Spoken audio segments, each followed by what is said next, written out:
Chapter 11, exercise 11.6, question number 15 and 16 கான solution. Number 15, which of the following is a discrete random variable? பின்னொன்றுள் எது தனிநிலை சமவாய்ப்பு மாறி அப்படின்னு கேட்டிருக்காங்க. 3 statement கொடுத்துருக்காங்க. எது வந்து discrete random variable தனிநிலை சமவாய்ப்பு மாறின்னு கண்டுபிடிக்கணும்.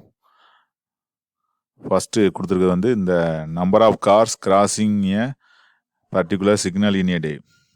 discrete random variableனா countable number of values take the random variable, அதாவது எண்ணிட தகுந்த அளவுக்கு மதிப்புகளை பெறும் சமவாய்ப்பு மாதிரி தான் தனிநிலை சமவாய்ப்பு மாதிரி. இதில் எது எண்ணிட தகுந்தது எண்ணிட தகாதது எத்தனை அப்படிங்கிறத நம்ம எத்தனை நடக்குது அப்படிங்கிறத எண்ணக்கூடியதாக இருந்துச்சுன்னா அது வந்து discrete random variable. அதான் கண்டுபிடிக்க போகிறோம். இந்த number of cars crossing a particular signal in a day, ஒரு நாளில் ஒரு குறிப்பிட்ட சமிகை அதாவது சிக்னலை வந்து கிடக்கும் மயிலுந்துகளின் எண்ணிக்கை, எத்தனை கார் வந்து கிடக்குது அப்படின்னு சொல்லி நம்ம கண்டுபிடிச்சிடலாம். சிக்னலை வந்து எத்தனை கார்கள் ஒரு குறிப்பிட்ட எண்ணிக்கையை நம்ம கண்டுபிடிச்சிடலாம், கவுண்ட் பண்ணிடலாம். அதனால் இது ஒரு discrete random variable அப்படிங்கிறத சொல்லிடலாம். ஓகே, அடுத்தது second one, the number of customers in a queue to buy train tickets at a moment. ஒரு குறிப்பிட்ட மூமெண்ட்டில் ஒரு குறிப்பிட்ட கணத்தில் வந்து பார்க்குறோம் எத்தனை பேர் வந்து தொடர்வண்டி பயண சீட்டு வாங்க வரிசையில் காத்திருக்கும் பயணிகள் எண்ணிக்கை. இப்போ இதுவும் வந்து ஒரு discrete random variable தான். அட் ஏ டயத்தில் எத்தனை பேர் நிற்கிறாங்க நம்ம போகிறப்ப அல்லது வர்றப்ப பார்க்குறோம், அதை வந்து எண்ணிக்கை நம்ம கண்டுபிடிச்சலாம். அதனால் இதுவும் ஒரு discrete random variable தான். ஓகே, ஆனால் அடுத்தது பார்க்குறோம் the time taken to complete a telephone call. ஒரு தொலைபேசி அழைப்பை நிறைவு செய்யும் காலம். ஒரு தொலைபேசி அழைப்பை ஒரு நிமிஷத்துலையும் ஒரு 2-3 செகண்டில் கூட நிப்பாட்டலாம், ஒரு நிமிஷத்துலையும் பாட்டலாம், 1 ஹவர்லையும் பாட்டலாம், 2-3 ஹவர்ஸ். அப்போ எந்த டயத்தில் ஒரு டெலிஃபோன் காலை கம்ப்ளீட் பண்ணுவோங்கிறது அவ்வளோ எளிதாக சொல்லக்கூடியது அல்ல. அது எவ்வளோ நேரம் வேணாலும் இருக்கலாம். அதனால் இது மட்டும்தான் நமக்கு discrete random variable கிடையாது, அதாவது தனித்த சமவாய்ப்பு மாறி கிடையாது. அதனால் 1 and 2 அப்படிங்கிறது சரியான விடை. அப்போ 1 and 2, 1 மற்றும் 2 அப்படிங்கிறது தான் தனிநிலை சமவாய்ப்பு மாறி. அதனால் இதை நம்ம 15th ஆன்சர் ஃபர்ஸ்ட் ஆப்ஷன் அப்படிங்கிறத தேர்ந்தெடுத்துடுறோம். இது கொஸ்டின் நம்பர் 15. அடுத்தது கொஸ்டின் நம்பர் 16, f(x) கொடுத்துருக்காங்க. Is a probability density function, நிகழ்தகவு அடர்த்தி சார்பு அப்படின்னு கொடுத்துட்டாங்க. f(x) ஒரு சமவாய்ப்பு மாறியின் நிகழ்தகவு அடர்த்தி சார்பு அப்படின்னு கொடுத்துருக்காங்க.